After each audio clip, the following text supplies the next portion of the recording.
This morning we have our third plenary session of the event. We open the session with a presentation by Professor Joseph Stiglitz. Joseph Stiglitz is a university professor at Columbia University, Chief Economist at the Roosevelt Institute, and co-chair of the OECD's high-level expert group on the measurement of economic performance and social progress. He received the Nobel Prize in Economics in 2001.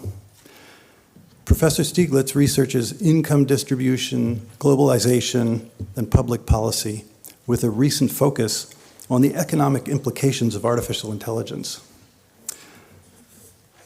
Professor Stiglitz advocates for regulatory frameworks that guide AI towards enhancing human productivity, creating equitable outcomes, and protecting democratic values. Please welcome Professor Stiglitz.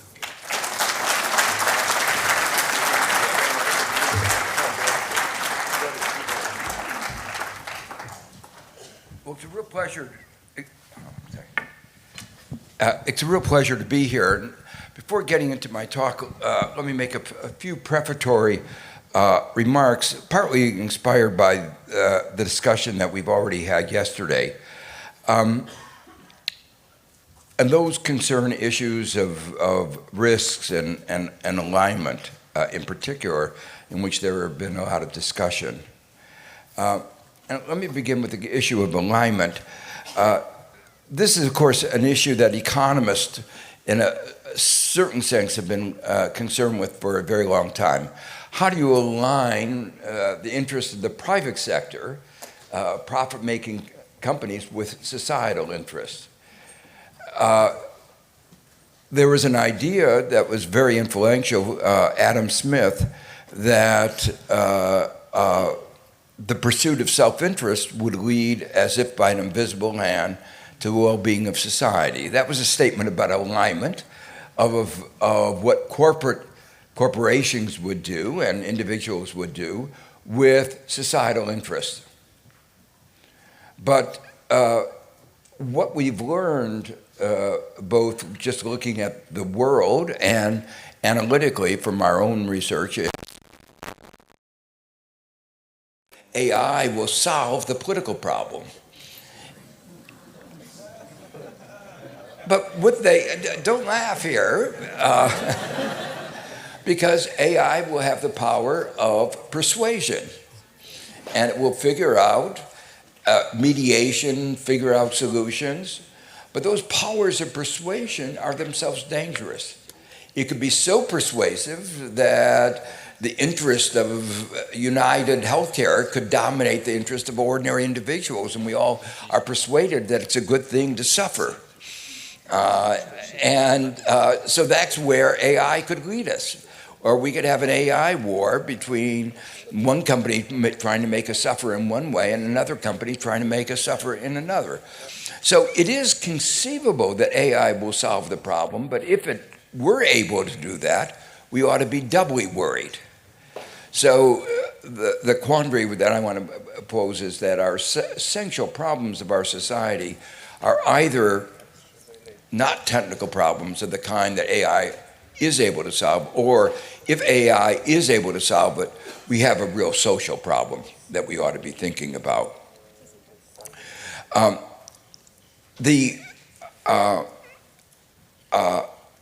That raises a question that I'll come back to later on in the talk, which is how do we think about the benefits of faster AI? And part of the issue that came out clearly yesterday, there's a lot of uncertainty about the speed of AI, but the concerns and the risks are with going beyond what was described yesterday as the plateauing. So I'm going to talk about four concrete short to medium term risks. And the first is the risk to increasing inequality, one of the major problems our society faces today. And this inequality has contributed to societal polarization, to dysfunction. I think that it is part of the root cause of what is likely to be the major global political dysfunction of the next 4 years of Donald Trump. But the root cause, we can all talk about what happened in the last year, but the root cause is 45 years of growing inequality within the United States. The impacts are uncertain, but almost surely the net effect will be to reduce the demand for labor, increase inequality, increase unemployment, especially if it happens rapidly. And here's the point I want to emphasize. If the pace of change is too rapid, almost surely the adaptation of our society to this change will face problems.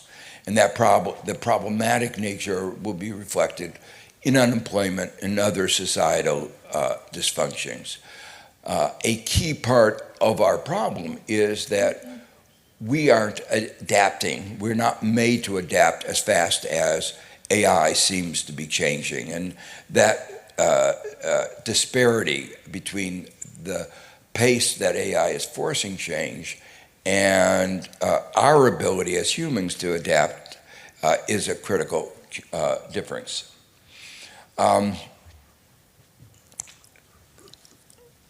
The effects on global inequality may be even worse. And one of the reasons for that is that AI very quickly is likely to have adverse effects on what I call raw labor, unskilled labor, and that's the asset that is relatively abundant in developing countries. And so it may even be able to, and this is a good thing, save on natural resources, use them more efficiently. But the consequence of that is the value of those resources will go down, another asset which they're rich in. So as we think about the global system, there ought to be a worry that inequality within countries and between countries may increase significantly with severe consequences. The second big issue where we don't know fully the outcome, but I'll make some conjecture, has to do with AI market power and the relationship of that to inequality. So the issue is that the problems may be exacerbated if there is market power associated with AI. The extent of commodification is uncertain. Commodification just says that AI will be like anything else and there won't be any monopoly rents. The betting on the market is that won't happen.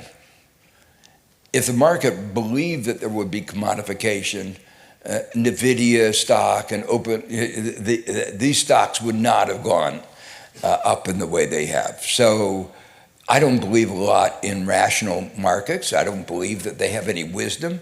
But if you believe in the wisdom of the market, they believe that we are entering a world of monopoly. Let me just make a comment here.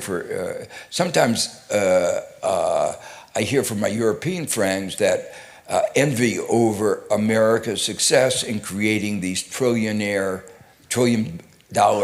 companies, and they say, compare the success of the U.S. creating these trillion-dollar companies. Europe doesn't have any of those companies. Well, my perspective is, and the existence of a trillion-dollar company is testimony to a failure, not a success. And why is that? Because if you had competitive markets, you would not have $1 trillion of profits. So it is the fact that we don't have antitrust laws that are working, and we don't have a competitive economy. So the question is, and the politics here is very related to the economics. If you have that much concentration of market power, then that will get translated into political power, and that will limit the ability to have the kinds of regulatory structures that prevent the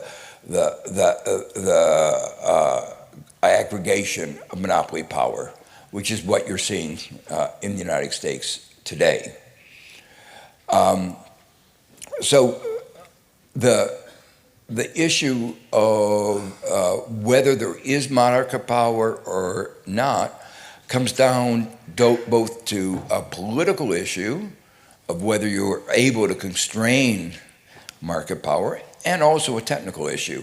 The technical issue is, in effect, whether there is the technical issue is whether we plateau in AI or we go into one of the exponential faster. If we plateau, there'll probably be commodification. But if one starts going faster than that, then it is likely that somebody will get the competitive advantage, and that will accelerate, and that will give it market power over the others. And they will use that superiority to destroy the others. Because one of the things that AI are trained themselves to do, is to survive. And the best way of surviving is killing off your rivals. So that is a big uncertainty, but something a risk that we ought to be worried about. And a risk, as I say, that gets reflected in inequality. One other ingredient that is critical to this is the rules governing intellectual property that I'll come back to I'll come back to a little later. So it's not only antitrust laws that have become are relevant, and it's not only tax laws that are relevant, but it's also intellectual property.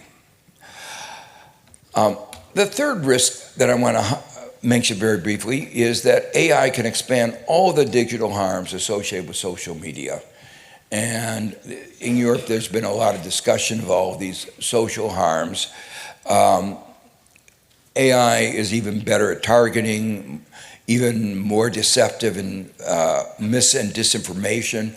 We had a wonderful discussion yesterday, Maria Ressa showing artificial statements about what she was saying, very good.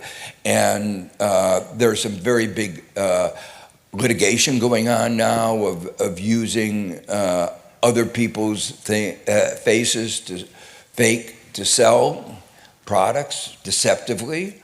And Meta is fighting back and saying we have the right. They don't say that. We can do wonderful things, but we can't stop do anything about taking down artificial faces. So there are some really big issues going on. I think the Digital Service Act, the IASEAI, provides a framework for doing it, but it obviously isn't doing enough. The important issues associated with virality, system transmission, exceeds the ability of systems to provide counter-narratives and to assure a sense of accountability. And so here, been discussed yesterday, the fact is that we talked about the dangers, the risks, and again, it's an imbalance in speed that we've developed ways of immunizing ourselves, antibodies, but the fact is it takes time to get the antibodies there. And virality can exceed the ability of us to develop antibodies, counter-narratives to the fake narratives. And that leads to an arms race in mis and disinformation, the ability to detect and remove, or at least impede dissemination, versus the ability to produce and disseminate mis and disinformation and evade detection.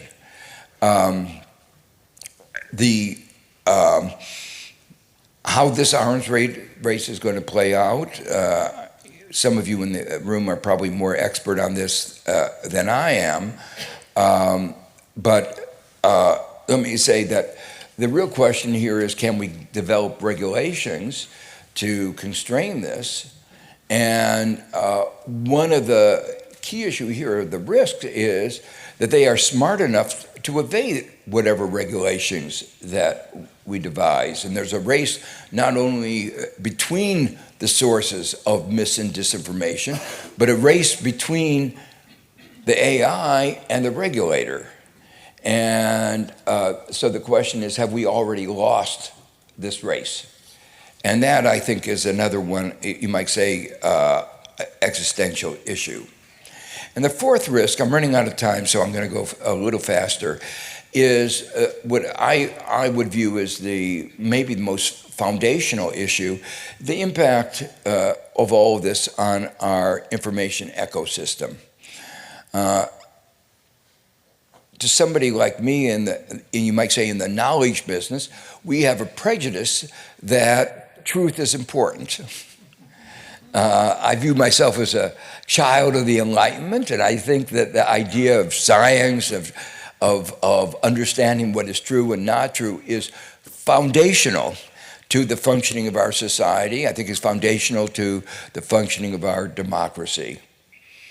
But in a world where you can create mis and disinformation, and you have an information war, can we do that?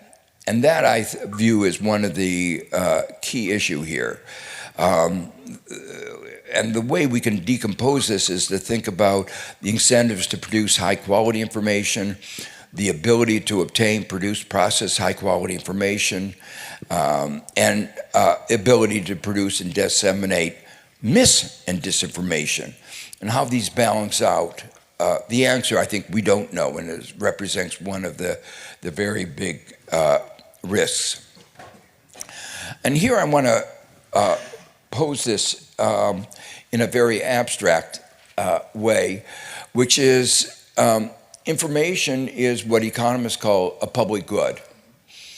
We all benefit from knowledge. And that's why fundamentally knowledge, basic knowledge, has to be produced or at least supported by public. It can't be put in the hands of the private sector. They don't have the right incentives. That goes back to what I said in the beginning of the problem of alignment. They don't have the incentive to produce either the right amount or the right, they have incentives in many cases to produce mis and disinformation rather than truth. So AI is trained on privately produced data, but the result of that is it will decrease the ability of private producers of information to appropriate their returns from what they produce, or even to have a viable business model, as in the case of the legacy media. So what is going on today is an existential issue, the viability of our free press.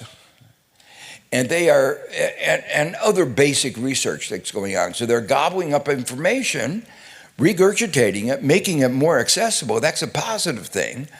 But at the same time, taking the returns away from those information. And we still rely on the private production of investigative reporting, of a lot of information, and they are destroying the system of incentives for producing reliable information. So in the end, the equilibrium that will emerge is one in which they are trained on garbage. And there used to be a expression, GIGO, garbage in, garbage out. And in some sense, if we want timely, relevant information, we have to have reward structures for people to gather that kind of timely. We understand why we want, we are skeptical of relying just on the public provision. So we have to have private provision, but if we have private provision, we can't have private provision and then somebody stealing that information, which is what the AI companies have been engaged in. So my time is up, so let me just make one further comment that our economic system, or our legal system, wasn't designed to address the problem of that we're facing today. So the standards of fair use that is part of American law was not designed for addressing the issue of AI. It was designed for issues of academic research. And so intellectual property is a social construction. It is not currently constructed in ways that advances the interest of our society as a whole. And we shouldn't let the AI companies try to tell us how it ought to be designed. We have to really think of redesigning it in ways that keep in mind the overall well-being of our information ecosystem. So finally, let me conclude talking about evaluating the risks from the broader welfare perspective.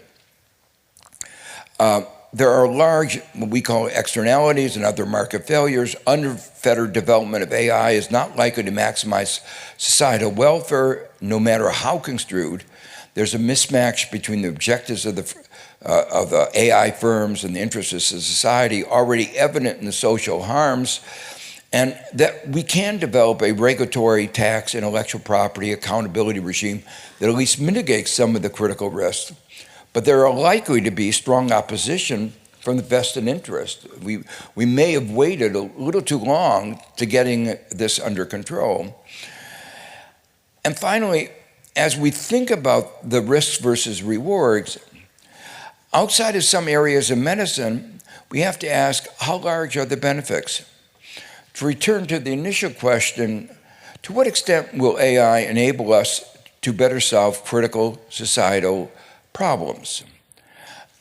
Now, I'm just giving my own view that there are limited benefits of increasing material standards of living a little faster.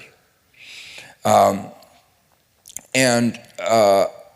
the other hand, what I see is enormous risk on the downside from all the mis and disinformation, all the societal harms that I've delineated. And the adverse effects may depend on the pace of change. Too fast a pace of risk changes beyond the ability of our society to adjust appropriately. For instance, the changes in occupations, to develop the necessary legal and regulatory standards. And this perspective on the risks versus rewards informs among stance on what kind of regulatory, tax, intellectual property, and accountability regime is desirable.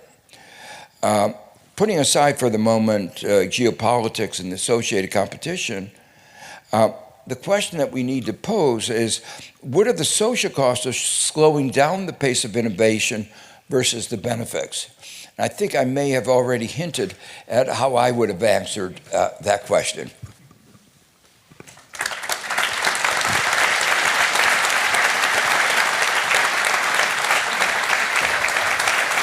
Thank you, Professor Stiglitz.